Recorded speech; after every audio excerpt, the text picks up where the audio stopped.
Test, test. Test, test, test, test, test. Hold on. Testing, testing. Oh, hi, stage. Sorry for the technical difficulties. This is the live stream. Test, test. Oh! Test, test, test, test. So a slight delay, but that's Testing, okay. testing. But that's fine. Ready? Yeah. So where do I clip this, or just back pocket? So am I good? Am I in the frame? Is this, can I say this is the official first virtual class done at Degustibus? This is the official first class done at Degustibus. Wow, so we're making history here today. Who would have thought this is would be how it ended up? So, thank you, Sal, for having me today. You know, it's interesting. This is the 6th kitchen I've done cooking classes in starting in Astoria, I guess, in March. This is now the 6th kitchen. So, this the nicest kitchen. I don't even think it's comparable. So thank you guys for tuning in. Sorry about the delay. I realize now if I tell you this, it might not make sense. But the actual original link, I did put a comment. Well, they're not going to see this, but this is the live one. It's not the one that says vegan lasagna. It's just one named Vinny, which I will go back and rename after this is done. So sorry for the slight technical difficulty. Are some people coming over? I can't see. Some people are coming over right now. Does it say how many? Because there was like, I don't know, 10, 15 people waiting. So hopefully we'll make our way there. But anyway, enough of the delay. Let's get started. Welcome to Degustibus Cooking School on Macy's, 34th Street. A lot of famous people have cooked here. I don't know where I fall on the realm of people here. So I'd like to ask you, Sal, it's a good place to start. I could say in some ways very qualified and in some ways not, but I think it's going to be fun either way. So, vegan lasagna. So, how do we want to get started? So let's go over our components. We're going to break this up into our sauce. We're going to break it up into, Let me answer the question, Vinny. Sure. So talk about where your concept of vegan lasagna came from, and what possession you came up from an Italian background. Right. And obviously you eat a lot of this home cooking from your grandparents. So tell us how you visualize vegan lasagna and how you replace the pasta and what your substitutes are.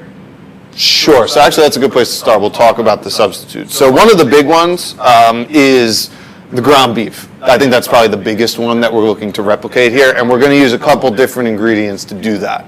So if I go for a ground beef, there are a couple staples I use, one of which is mushrooms. Now, you can use any type. These are creminis. I kind of give them a rough chop. I don't want to make them too small because then it's a mince and you kind of lose it. So you want some texture there. So a rough chop, some bigger pieces, some not, kind of like you would get in a ground beef. Another part is actually the lentil. So this is going to be your main protein source and also a great source of fiber as well. Tons of different minerals, vitamins, things like magnesium, potassium, 15 grams of fiber per cup. This, I think, is like 2 cups. So we're going to cover that too. Answer the question on the lentils. Sure. So when you talk about lentils, we're talking about lentils that you buy in a package, or you buy in canned lentils, and if you buy them dried lentils, what do you do to them? Yes, so these are actually dried. I cooked them before. So generally when you're making lentils, you're going to cook your lentils in a pot of water. You're going to basically do 1 part lentils to 2 parts water. More or less, you're going to double it, bring it to a boil. Once it is, cover it, let it simmer until basically all the water is gone. Usually that's about 20 minutes. If you want to add more flavor, you can add herbs and spices. You can do it in vegetable stock instead of water. But I basically cook those down and kind of set them aside. Now, if you want to save time, if you're in a rush, you can easily use canned lentils as well, just kind of rinse them off. Now, for this particular recipe, I'm using French lentils. Those are the ones I like the most if I'm going to go for like a ground beef, because I like the texture more. They tend to be a little bit firmer. I wouldn't use something like red lentils because then the color is kind of wacky. I mean, it's not going to change the taste too much, but it will change the color. So I like the French ones, but you can use green lentils. You could use black lentils. Those are fine substitutes too if for whatever reason you can't find it.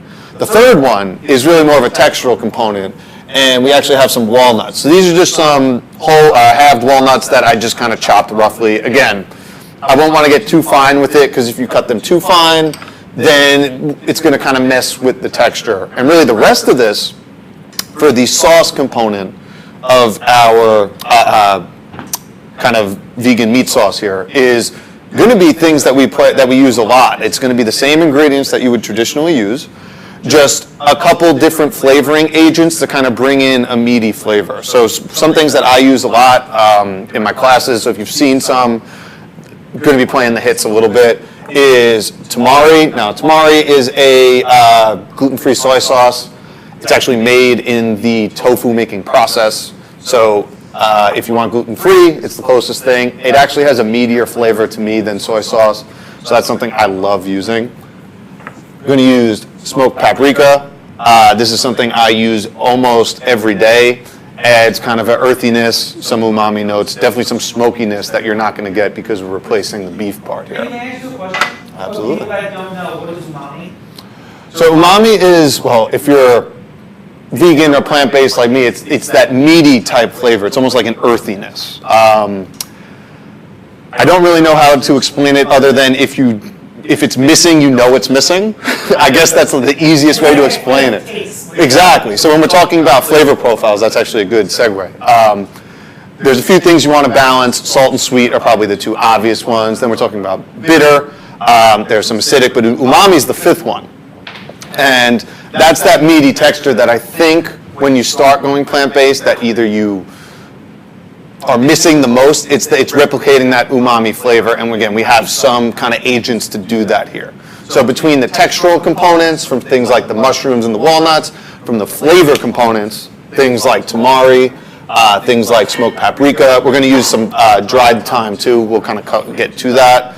We're going to cover kind of the flavor components, and really the rest is going to be very similar to making a traditional Bolognese. Now, on top of that, there are other major components that we have to go over too, right? Things like cheese that we're obviously not going to be using, so we have to kind of make up for that too.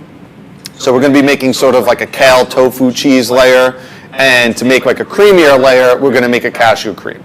So we got a lot going on today. As the live stream's open, if we have questions, Sal will be shooting them off to me kind of as we go. I have a question right now. There we go. Are there any health benefits from tomatoes and prostate cancer? Ooh, so tomatoes specifically, I am not totally sure off the top of my head. It's a good question, but what I will say is things like higher antioxidant content, things like generally reaching those bare minimums when we're talking about getting the amounts of servings of fruits and vegetables today, which is very low. We're talking about like 5. In ideal circumstances, we want to get closer to somewhere between like 8 and 10, and there's really no upper limit to it.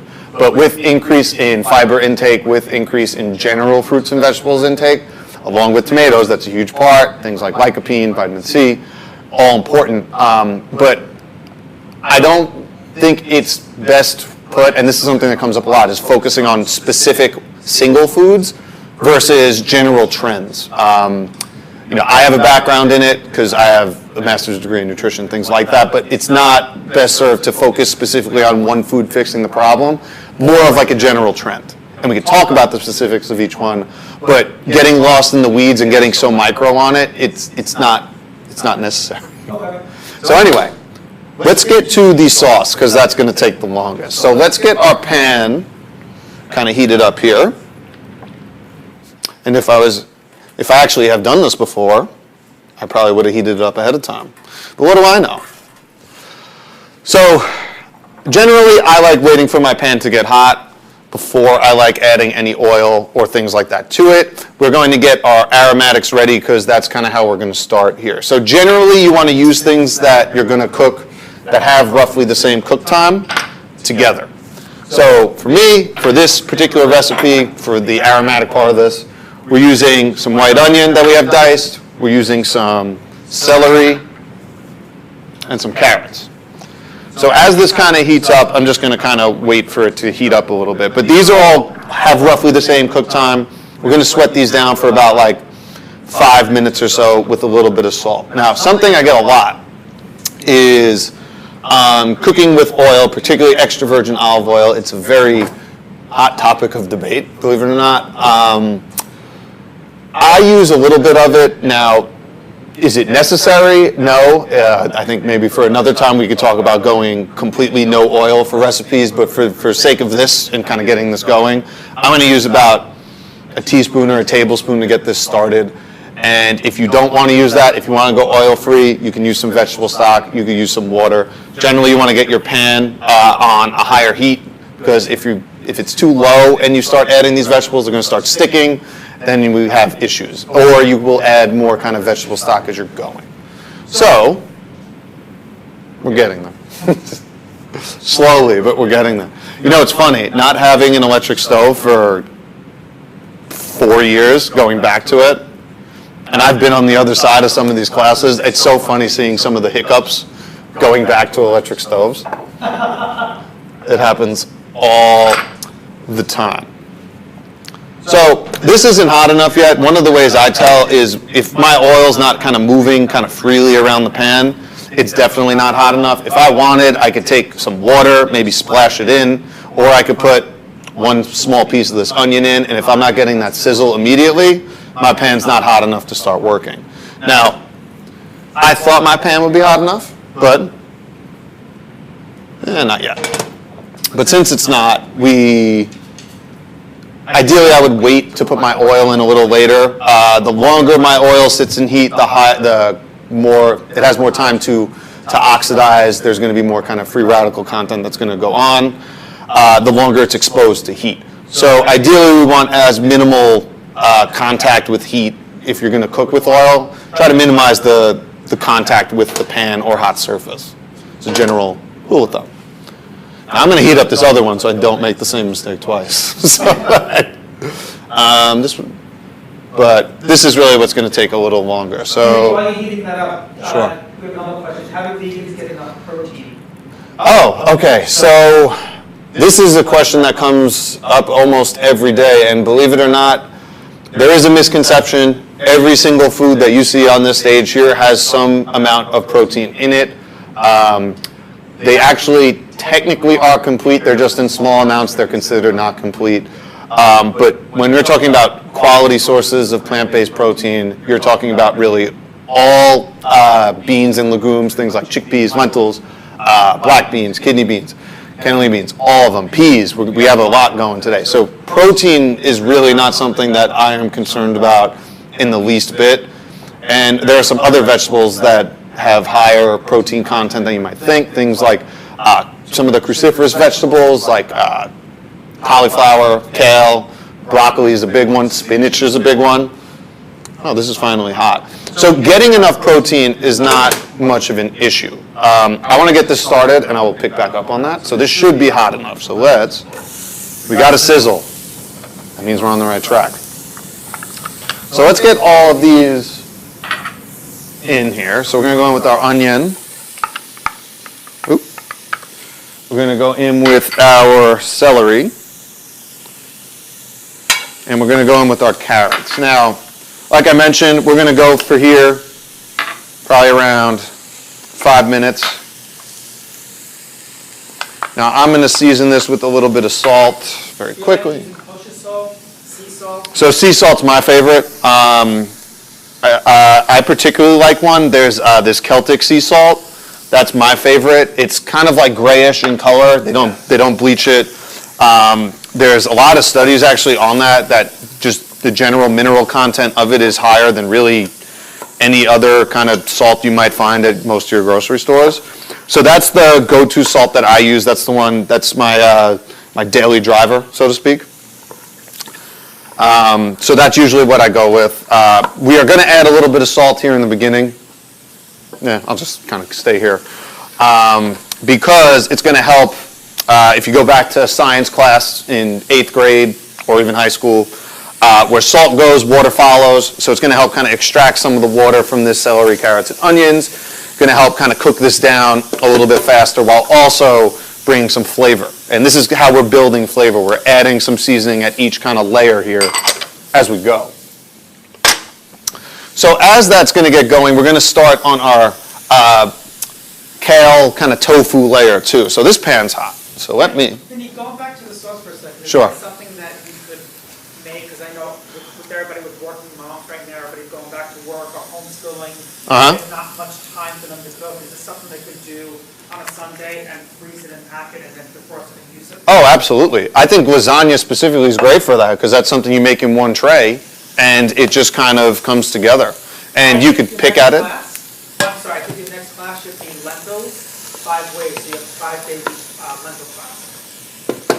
Okay. Well, I'll take any next class I can get. So yes, this is great to make in bulk. I love making sauces. I'm a huge fan of meal prepping in general. So getting some stuff done ahead of time, and this is hot, so I'm going to add my onion here. Ooh, there we go. I'm going to let this go for about a minute or so before I add my garlic.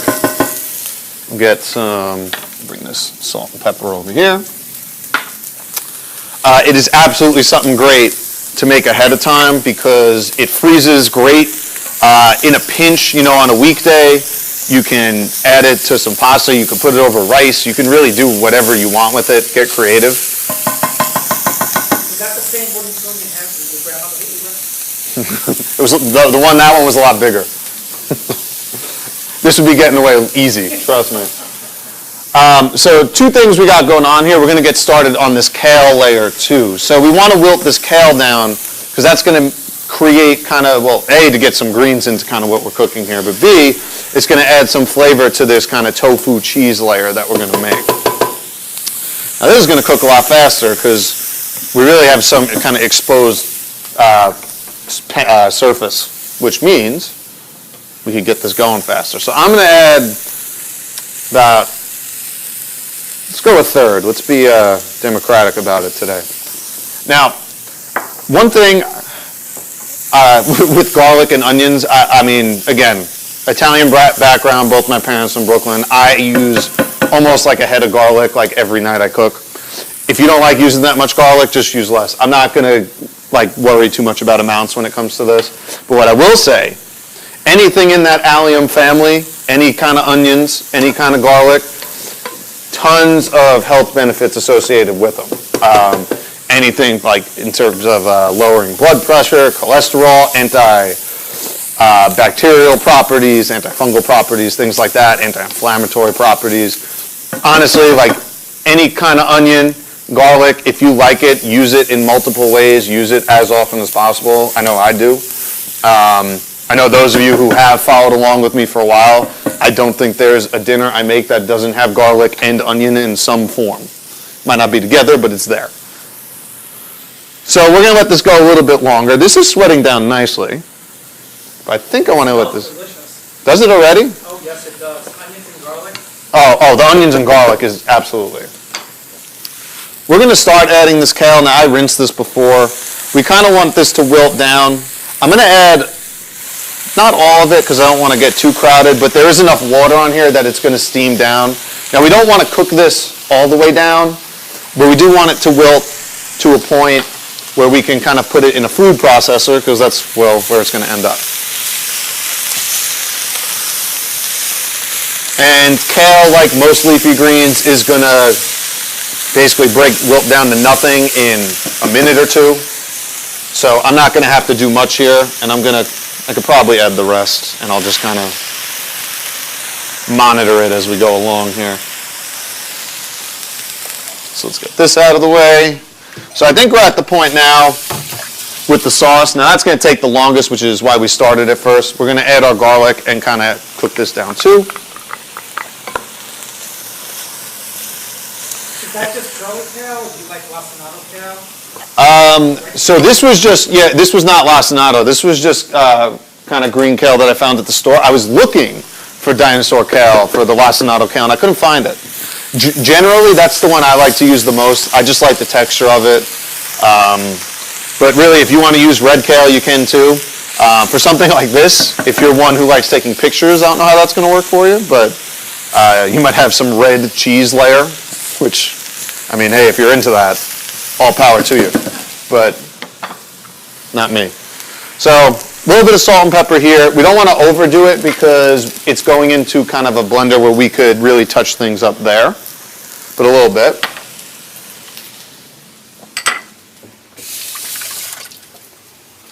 Vinny, when did you start, when did you become vegan? Fully like 100%, I would say, or close to it, about as close to 100% as you get. Now, things come up from time to time, so I don't like using the vegan moniker on myself personally, but what I will say is, like Whole Foods plant-based, I probably haven't bought meat personally for like weekly consumption, probably within the last 2 years. Now, I will have it occasionally if something comes up. I'm not going to sweat it, but I'm not going to cook. I'm not going to make it.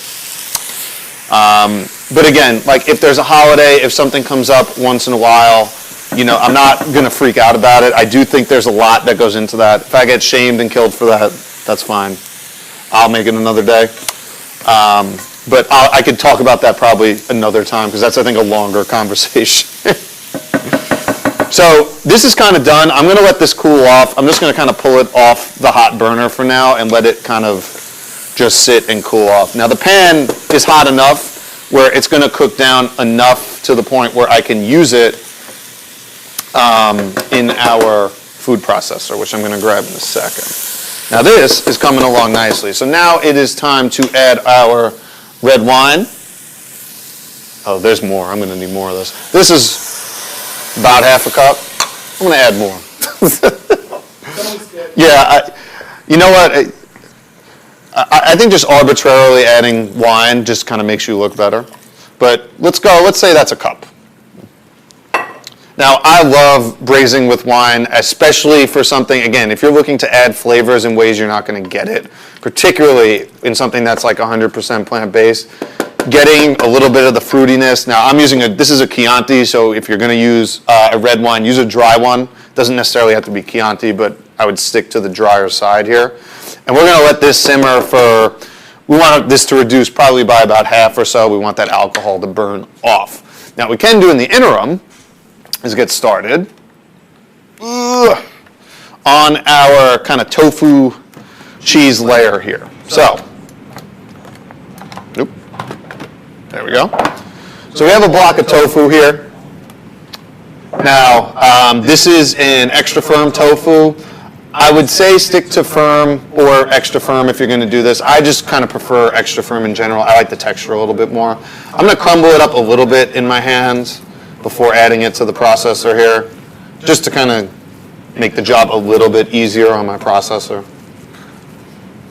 I wish this was my processor. Is there a I wish this. tofu that you like? There's a few good organic ones. There isn't a specific one that I go for per se, but what I will say, if you're gonna, I think particularly when it comes to like soy products, because of kind of like the GMOs and things like that, I would say try to stick to organic with this more than usual. I mean, listen, if I had the choice between organic and non-organic with everything, I would say go organic. Obviously, that's not in the budget for everyone. So there are ways around that. Now, the environmental working group, if you go to their website, ewg.org, they put out every year, it's called, they have two lists. They're called the Clean 15, Dirty Dozen. Basically, they rank conventionally raised produce in the United States. So if you're from the US, this applies. They basically say if you have to pick and choose maybe which things you might want to buy organic and which things you don't, they rank them based on the potential health, I guess, hazards we'll go with, depending on pesticide use, things like that. So that's a great list to use. They update it every year. Generally speaking, now this doesn't stick 100%, usually things with like thicker rinds, avocados, pineapples, they end up on this Clean 15 list because usually you're not eating the rinds anyway, and most of the herbicides, pesticides, whatever ends up on them, ends up in the rinds, which you end up discarding anyway. Generally things that are a little bit more, that end up on the Dirty Dozen are mostly berries, grapes, things like that have thin skins or skins that you eat. Again, not a perfect one-to-one rule, but generally speaking, that's it. So we have our tofu here. We can add, and as this is reducing, and oh, I love that smell. We're going to add our garlic, our onions, our kale here. There's a question from Gary. He wants to know, can you substitute kale for spinach? Yeah, absolutely. You could use any leafy green if you want. This is just one I'm using today. Spinach goes great. You could use that. Oof. I mean, you could use Swiss chard. I don't know how that would taste in a lasagna. But you absolutely could. I know personally I probably wouldn't, just because I think it's a pretty aggressive taste for something like this. It might overpower it a little bit. But if you want and you like that, and would you mind moving up the? Yeah, that would be great. Good? Yes. More? Less? Same? Just like that. Okay. So we have this in here. We do need my oat milk. Is that in the fridge? It's escaping me. So just to add a little bit of creaminess here, we're going to add about a half cup, and we're going to just eyeball it. I'm one to eyeball. If we need to add more, we're going to add more.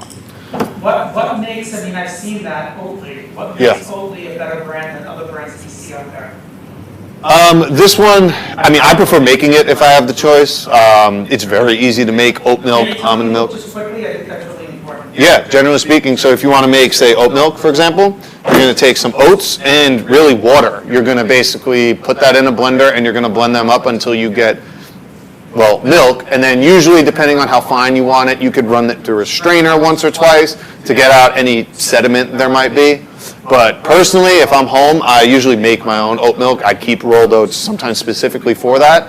Or if you want, I can make my own oat flour out of it, which is the same process, except you just don't add water. And I use that. That's my favorite binder. I just keep rolled oats almost sometimes just for that. So I'm going to use half a lemon. I am not too concerned if I get a couple seeds in here because, well, this is getting processed. Now, if you have a juicer or something like that, by all means, go for it. But we're going to go with half a lemon here. There's another question we have. You substitute a different kind of milk, like soy or? Yeah, you could use any plant-based milk you want. I just prefer oat milk. I like the taste. I like the texture. You want to use almond milk, soy milk? It's my favorite of the plant-based milks by far. Just the texture of it, the creaminess of it, I think is the closest thing to regular milk. Now I'm going to use, let's call it a tablespoon and a half of nutritional yeast. I'm going to add some garlic powder. If you have nutritional yeast, is that something that you keep in the refrigerator once you open it? It's shelf stable? It is shelf stable for the most part. If you are vegan, plant-based, it's a great source of B12, which is hard to get really otherwise without supplementing. So it is good for that. Also, sea vegetables are great for that. So any type of algae, that works. We'll add, we don't need pepper today. We're going to give this a blend or a process and kind of see where we're at here in terms of flavor. And if we need to add things like salt, we're going to do that on the other end. Uh-oh. It's the other way. It is the other way, isn't it? Yes. There we go. Oh, nope. There we go. See?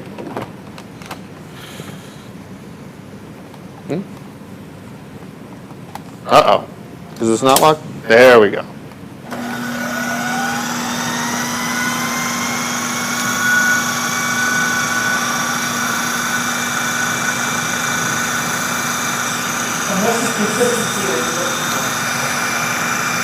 So you're looking for a thicker consistency. Again, the closer thing is to like a, what I guess is the closest thing we're looking. More like almost like a ricotta, something like that. That's what you're looking for. That's what we're going for. This is good. It needs salt, but we're going to come back to that. Because what we need to do is get the mushrooms in here and get these to start kind of cooking down. Now this is where we're going to start adding some of our flavor agents too, to get some of that kind of meaty flavor in here. I'm not going to use a ton of tamari, but it does add some meaty flavor. Mushrooms are great at soaking up that flavor, so I just want to add maybe like a teaspoon or so at this point, kind of as these cook down and kind of release their liquid. And at this point, we're just going to put this on as high as possible so we kind of get it to come together as everything else does. How long does it take to cook down those mushrooms typically? Usually around 5 minutes, somewhere 5, 6, 7 minutes, depending on how many you use or how much you want it reduced. Now, I prefer it a little bit more reduced, so it might take a little bit longer, but I think maybe we'll check in on that on the back end.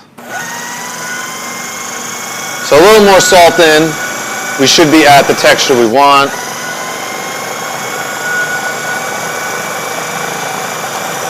And I think I'm going to go in with a little bit more nutritional yeast too. Just if we get a little bit of that cheesy flavor, why not? We have it. Let's use it.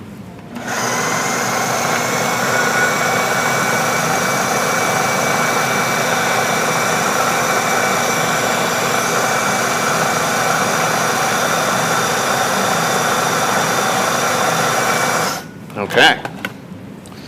So, mind my cheesy fingers, but give it one more taste. I don't know if you want to come up here and taste it. That would be a great filling for like cannelloni. If you want, absolutely. You can absolutely go that route. So we're done with this for now. We're going to kind of set it aside.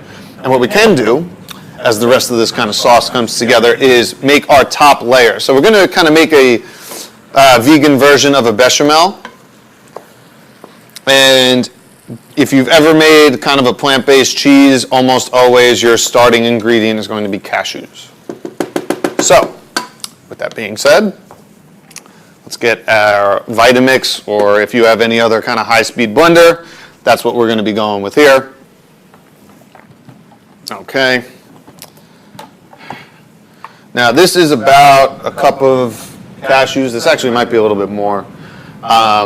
I soak these. Now, ideally you want to soak cashews if you're going to use them overnight. I obviously was not staying here overnight, so I didn't do that. So what I did do was put some hot water on a pan in a pot, and basically just poured it over. It's kind of like a cheap hack you can do if you let them soak in that kind of warm water for about 20 minutes. I don't think the texture comes out as good if you do it overnight, but if you only have 20 minutes or you forget, it's not a bad kind of second option. And you'll notice these cashews, they probably go 1.5 times the size that they normally are. They really absorb a lot of water. And when they do that, they make for a creamier texture. And that's what we're looking for if you're trying to mimic a bechamel sauce. So we want that creaminess.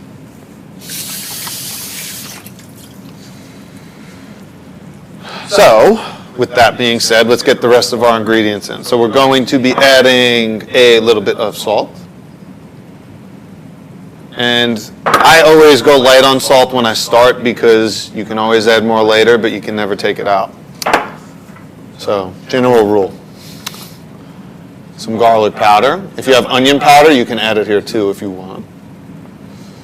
And we're going to add some nutritional yeast. And you can add water, but since I have this oat milk here, it's creamy enough as it is, so I think I'm going to use this instead.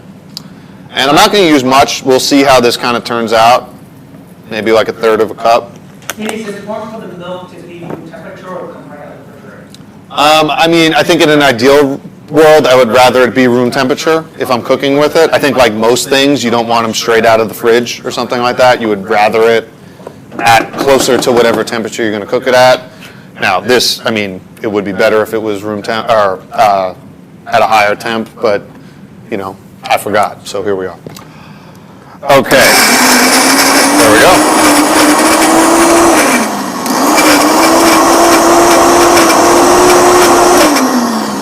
So we're going to add a little bit more of our oat milk here.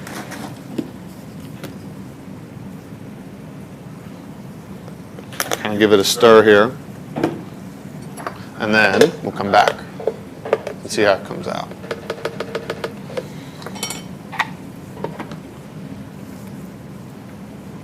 go.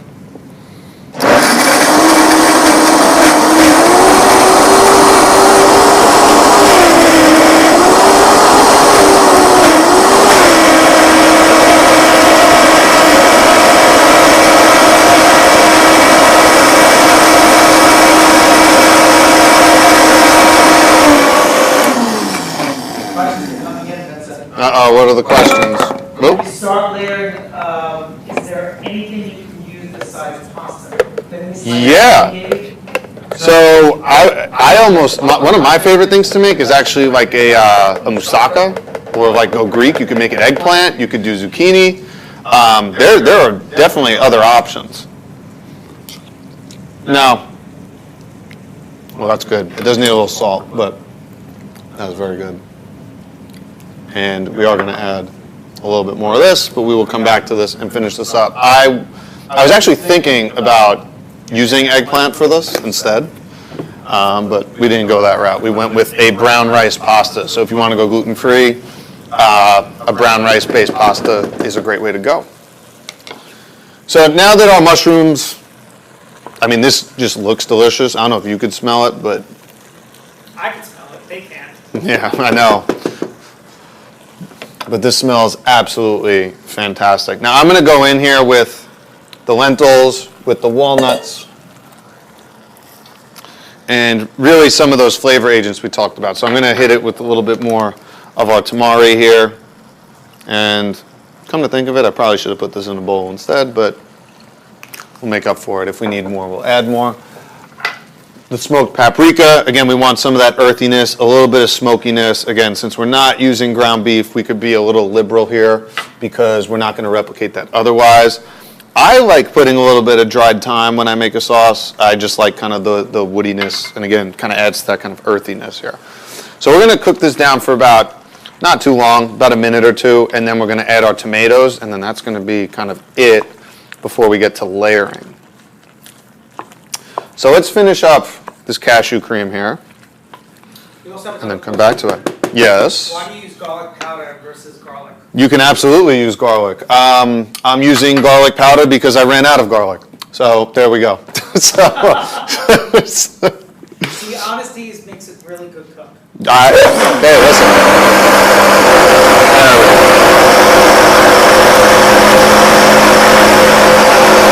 One thing I've learned, I think, from doing this is that you make a ton of mistakes when you start, and kind of as you go along, you learn a little bit. That is unbelievable. So that's going to be kind of set aside, and really, all we have to do is kind of finish up our sauce here until we get to layering. So let's get this out of the way. As our sauce comes together, oh, look at this. We're going to end right about on time. How about that?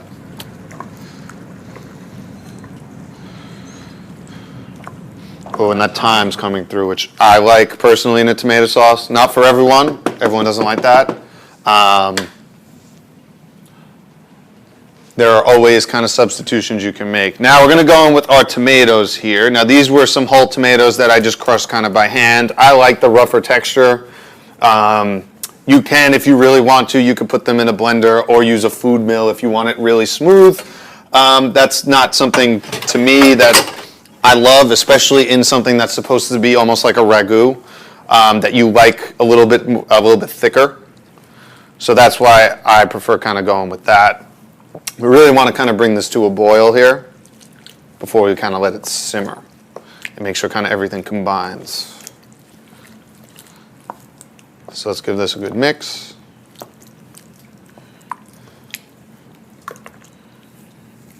All right. Let's give. Is there a brand of canned tomatoes that you like? Ooh, what I will say, if you are going to get canned tomatoes, let me step over here. If you are going to get canned tomatoes, make sure there's nothing added to them. I prefer, if you want puree, you can go that route, but make sure there's no salt added, no other flavorings. I mean, this is a personal preference. I don't like things that say have like basil or oregano or whatever added. I much prefer adding my own flavors kind of as I go versus it already being in the can, because they're very tough to kind of take out once they're in there. I thought there were spoons here. Here are the spoons. There we go. So let's give this a taste and see what we need. So this does need to cook down a little bit, but I'm going to season this with a little salt and a little bit more tamari just to get some of that. Actually, we're just going to add a little tamari because we don't want to kind of overdo it. Kind of as this cooks down, that'll kind of come together. Those flavors will meld a little bit. What I can do in the interim is as this cooks down, we're going to set up for how to make this. We'll go over how to actually put a lasagna together. Now, in the background, the oven is on for 375. That's what we're going to bake this at for about a half hour. Depending on how many layers, how deep the dish is, it's going to vary a little bit. So about a half hour at 375 should have you covered. So let's get our tray. So today, I have just kind of like this medium-sized tray here, about 2 inches or so deep. So I'll be able to get a few layers if I want to in here. And we have, like I mentioned, I used brown rice pasta that we're going to use for layering. These are kind of some brown rice kind of lasagna sheets that we're going to use to layer. Like you said before, if you want to use eggplant, that's great. Zucchini is great. You can, even if you really want, cut sweet potatoes into planks and use those, or regular potatoes and do it that way, almost make it like a casserole. There's a lot of different ways to go about it if you don't want to use pasta specifically. Totally for it. In my opinion, look at this recipe more as something as a formula and then kind of adapt as you want. So let's kind of see where we're at here with this. This is thickening up nicely. Now, normally, you can kind of cook this down at this point as long as you want. I would bring it to a boil, kind of cover it, reduce the heat to a simmer, and let it simmer. Ideally, for at least like 20, 30 minutes. You can let this go for a couple hours if you really want to. We're obviously not going to do that today because this is, well, a live demo. So I'm actually going to keep it open and at a boil for now so it kind of thickens up kind of as we're going through it. Now, when I like to layer lasagna, I like putting the sauce layer on the bottom first because it's basically water-based. It's not going to stick or anything like that. So that's what we're going to start with basically when it's done. And actually, speaking of it, I almost forgot. I have some peas. So since we're about a minute or two from putting this kind of together here, I'm going to now add our peas. I don't like, now these were frozen. They kind of just thawed out and I rinsed them off. I like the brightness of them. Again, another great source of plant-based protein here.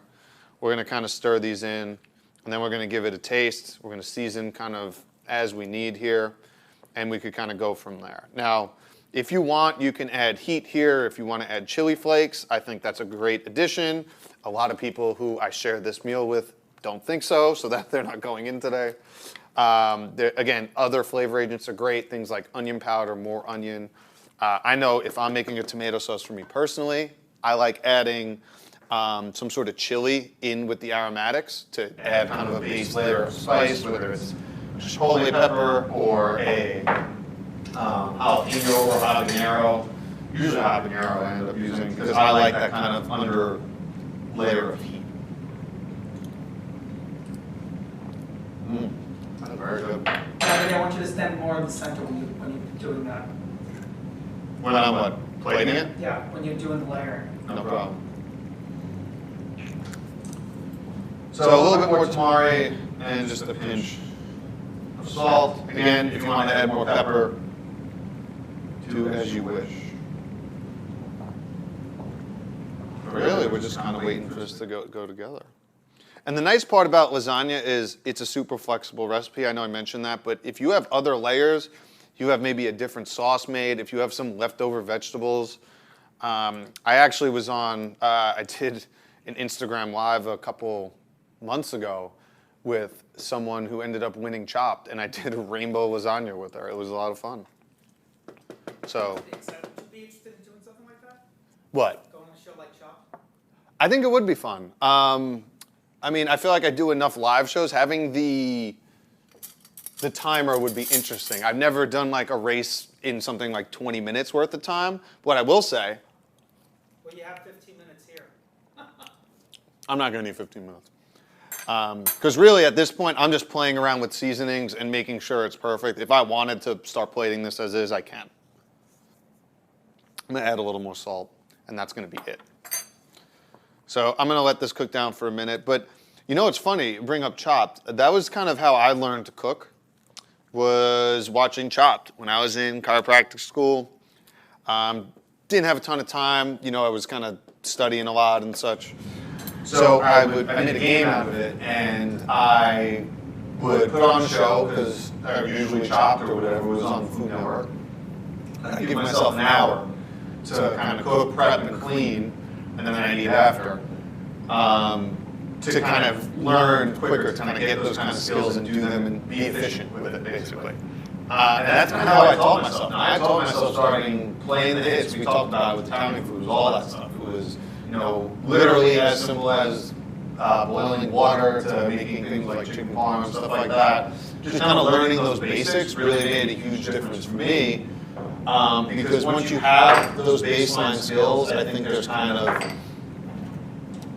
for me, there was a point where like you kind of get it, and then once you understand the basis of it, I think any recipe you can work with, and I'm not talking about baking, cooking, you can get very flexible, put your own spins on, because all you really need is that baseline level of skills, and then from there, it's kind of a whole, I think, kind of world of cooking opens up. So this is about done. So we're going to take this off heat. Is this good? Where this is? Yes. Okay. So I'm not going to run through the entire plating process, because who wants to watch me fold the lasagna together for 20 minutes? But I will kind of go over the process of it and then show you how it ends up with the magic bed and TV. Do we have a plate? Actually, a hot plate. That's a good point. I do not have a hot plate. Look at chocolate. All right. So we're going to let this sit while we get a hot plate, and then we're going to put this together. So, do we have a... There we go. Now we have a real hot plate here. And I did have a larger ladle, but we're going to use a different one. Because we're going to use this. This is what we have. So, first layer for me is kind of always the sauce. So I am going to... This came out much thicker, so I enjoy this. That makes it thick. I love it that it's thicker. Oh, I agree. And I think adding the peas really kind of makes a difference, because it kind of absorbs some of that kind of water content, which is great. So you're going to get a nice, generous layer, in my opinion. Now you can be as liberal or not as you really want here. At this point, it's kind of up to you. But here's the general kind of game plan. So we have our base layer. We're going to go in with our pasta here. And we're just going to kind of layer it as best we can. Some of the pieces, you know, kind of fall apart as you go.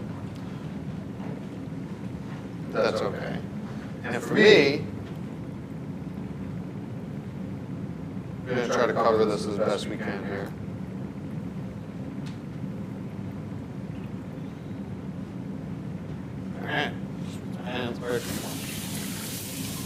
We're going to repeat the process with a new layer. So depending on whatever that layer is, you can go with that. With the exception being the bechamel here. So the bechamel is going to go on top, because that's going to kind of get a little, it'll brown nicely, and it'll be great for pictures, which we'll take it. So the next layer, we're going to go in with our kind of kale cheese layer here. And then from here, we're just repeating the process. So I have 2 layers, so we're really just using kind of these 2 layers here, and we're just going to mix and match. And we're just going to repeat that process until we get to the top layer, and we can kind of end up with our bechamel sauce. And then once this is done, we're going to pop it in the oven for a half hour and really kind of enjoy it. And the nice part about this is this freezes great. You know, I think this is something great. You know, You just answered Tony's question. Oh, does this freeze well? What about, do you have to cover it before you bake it? I don't, because I like getting the brown layer on top. And the nice part is, like, none of this really needs to be cooked. Like, I'm cooking this just after I made the sauce, so the sauce is already hot. So really, all I'm looking to do is really kind of brown the top and warm everything through. So if you had like all the layers that you make in lasagna with warm already, you could almost, for instance, just kind of put it on broil and brown the top layer if you really wanted. Now, it's going to vary depending on what you're using, what layers are cooked, how much of it's warm, stuff like that. Now, I'm not going to kind of finish this process here because, again, we could do like 3 or 4 more layers. But what we're going to do, if this was done, we're going to pop it in the oven at 375 for 35 minutes, 30 minutes about. But due to the magic of being in a stage kitchen for the first time, I actually have that already in the bag. So we do have a final finished product. And at the end of the day, we're going to get something that looks like this. And you can see, so this was about, I think it was a little bit over a half hour. That bechamel really kind of browned nicely. It really almost looks like some sort of like cream cheese or whatever kind of cheese you put on top. And it even has some kind of bubbling texture. I don't know if you can see that, but it smells absolutely phenomenal. And yeah, look at that, 55 minutes. 50 minutes, let's call it 50, because we started a little late. But that, ladies and gentlemen, is vegan lasagna.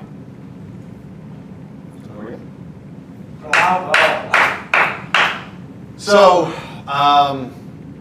do you have anything you want to say before we close it? Because I can go into my spiel. You should go into your spiel.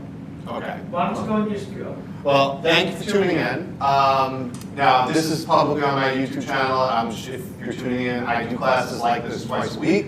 I do not do them at Degustibus twice a week, but I do them twice a week. So if you're interested in joining, there's more stuff on my website about that. Stuff coming out this week. We just dropped episode 73 of The Art of Eating this week. That was with Sarah Miltenberger. We actually talked about food and its impact on the environment, something we haven't touched yet. We actually have a string of 3 interviews, this being the second of 3. Last week we had Dr.